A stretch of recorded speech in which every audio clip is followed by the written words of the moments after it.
गेल्या 22 महिन्यांपासून इस्रायल आणि हमास युद्ध सुरू आहे। गाझा पट्टीमध्ये सतत बॉम्ब वर्षाव करून इस्रायलने 75% भूभागावरती नियंत्रण मिळवलंय।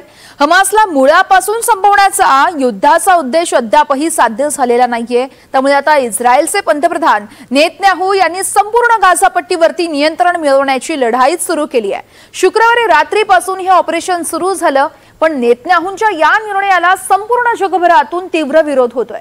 खुद्द इस्रायलमध्ये देखील नेतन्याहूंच्या निर्णयाविरोधात मोर्चे काढण्यात आलेत।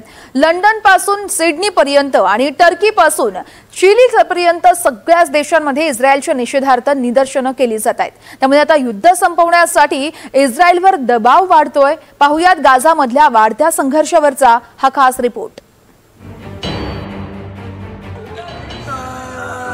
पोटात भुकेचा आगडोम, डोक्यावर सतत मृत्यूची टांगती तलवार। गाझा पट्टीतल्या जवळपास 4 लाख लोकांच्या दिवसाची सुरुवात ही अशीच होतीये। गेल्या ऑक्टोबर 2023 मध्ये इस्रायलनं गाझा पट्टीतून हमासचा खात्मा करण्यासाठी पॅलेस्टाईन विरोधात युद्ध सुरू केलंय। गेल्या 22 महिन्यात गाझा पट्टीतल्या 75% भूभागावर इस्रायली सेनेची सत्ता आहे। आता उरलेल्या 25% भूभागावर सुद्धा ताबा मिळवण्याचा निर्धार इस्रायलचे पंतप्रधान बेंजामिन नेतन्याहू यांनी केलाय। इस्रायली कॅबिनेटची नेतन्याहू यांच्या निर्णयाला मंजुरी आहे। त्यामुळे शनिवारी रात्रीपासून गाझा पट्टीवर पुन्हा एकदा बॉम्बचा वर्षाव सुरू झालाय। एकीकडे गाझा पट्टीत जॉर्डनकडून हवाई मार्गाने येणारी अन्नाची पाकिटं आणि दुसरीकडे इस्रायलकडून हवाई मार्गाने येणारे बॉम्ब, अशा कात्रीत सध्या गाझावासीय सापडले। इस्रायलचा गाझावर संपूर्ण नियंत्रण मिळवण्याचा निर्णय अतिशय निराशाजनक आहे, पण आम्हाला हे अपेक्षितच होतं। इस्रायलला संपूर्ण पॅलेस्टाईनच गिळून टाकायचं आहे आणि तसं सांगायची त्यांना अजिबात लाज वाटत नाही। त्यांची साम्राज्यवादी मानसिकता याला जबाबदार आहे। त्यांनी हे 1948 साली स्पष्ट केलंय। 1956 मध्ये त्यांनी याचा पुनरुच्चार केलाय। 1970 मध्येही त्यांनी अशीच विधानं केली आहेत आणि आता पुन्हा एकदा ते तसंच बोलतायत। संपूर्ण गाझा पट्टीवर आता इस्रायलनं ताबा मिळवलाय। गाझावासियांच्या या स्थितीविषयी जगभरात मोठ्या प्रमाणात विरोध होतोय। लंडनच्या रस्त्यावर पॅलेस्टाईनच्या समर्थकांनी इस्रायलचा विरोध केलाय। लंडन पोलिसांनी जवळपास 350 लोकांना ताब्यात घेतलंय। दरम्यान ब्रिटनमध्ये पॅलेस्टाईनला समर्थन करणाऱ्यांवर कारवाई करण्याचा कायदा नुकताच पास करण्यात आला। या कायद्यालाही ब्रिटिश नागरिक रस्त्यावर उतरून विरोध करताना दिसले। ब्रिटन आणि अमेरिका हे इस्रायलचे समर्थक देश आहेत। आता त्यांच्यापैकीच एका देशातून विरोधाचा स्वर वाढू लागलाय।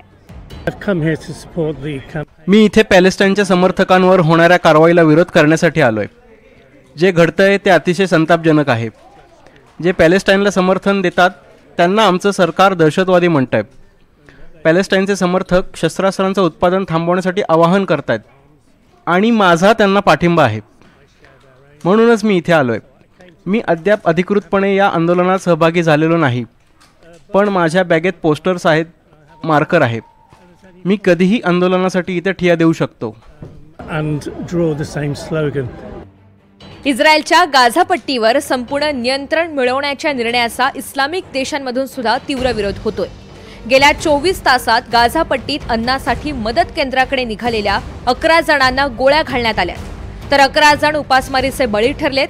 गेल्या 22 महिन्यातल्या युद्धात तब्बल 61,000 लोकांचा बळी गेल्याचा दावा गाझामधील आंतरराष्ट्रीय संघटनांनी केलाय।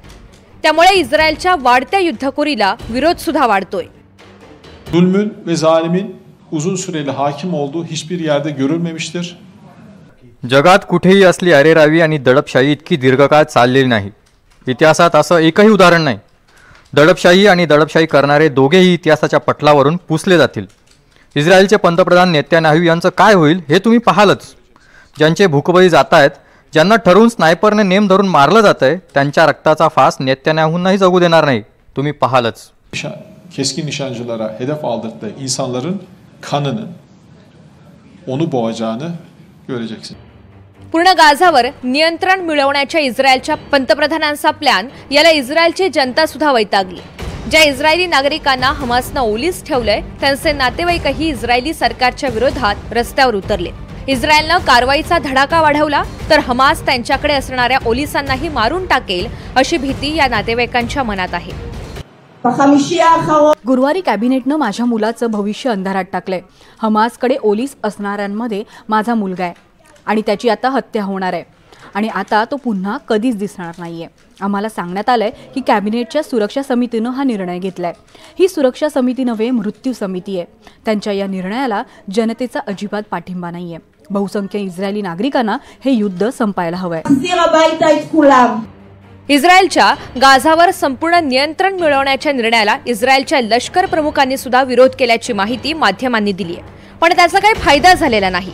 नेतन्याहू यांनी त्यांचा निर्णय पुढे दामटून आता त्याच्या अंमलबजावणीला सुरुवात केली आहे. अमेरिकेनं त्यांच्या या आगळीकीकडे संपूर्ण दुर्लक्ष केलंय. नेतन्याहू यांनी हा निर्णय त्यांचं राजकीय भविष्य सुरक्षित करण्याच्या दृष्टीनं हे पाऊल उचलल्याचा तज्ज्ञांचा अंदाज आहे. इस्रायलच्या पारंपरिक मित्र देशांकडनं सुद्धा इस्रायलवर दबाव वाढत चाललाय की त्यांनी गाझामधलं आपलं ऑपरेशन संपवावं, कारवाई संपवावी, याच्यासाठी दबाव वाढत चाललाय. मग यात अगदी कॅनडा असेल, इंग्लंड असेल, जर्मनी, फ्रान्स सारखे देश असतील, या सगळ्यांकडनं नेतन्याहू यांच्यावर दबाव वाढत चाललाय. आपण जर काही काळापूर्वी पाहिलं तर अमेरिकन ऍडमिनिस्ट्रेशन मध्ये सुद्धा नेतन्याहू यांच्या विरोधातलं फ्रस्ट्रेशन वाढत होतं. पण नेतन्याहू यांना देशांतर्गत दबाव सुद्धा आहे. त्यांच्या सरकारातल्या मेंबर्सकडनं सुद्धा त्यांच्यावर दबाव वाढत चाललाय. आणि या सगळ्याचा परिपाक म्हणजे आता नेतन्याहूंचं जे राजकारण आहे हे आपल्याला पाहायला मिळतं. पण संपूर्ण गाझा पट्टीवर नियंत्रण मिळवल्यानं हमासला संपवण्याचा इस्रायलचा मूळ उद्देश साध्य होणं कठीण आहे. दरम्यान नव्यानं सुरू होणाऱ्या रक्तपाती हालचालींनी संघर्ष आणखी तीव्र होण्याची शक्यता मात्र डावलता येणार नाही. Bureau report, MDTV Marathi.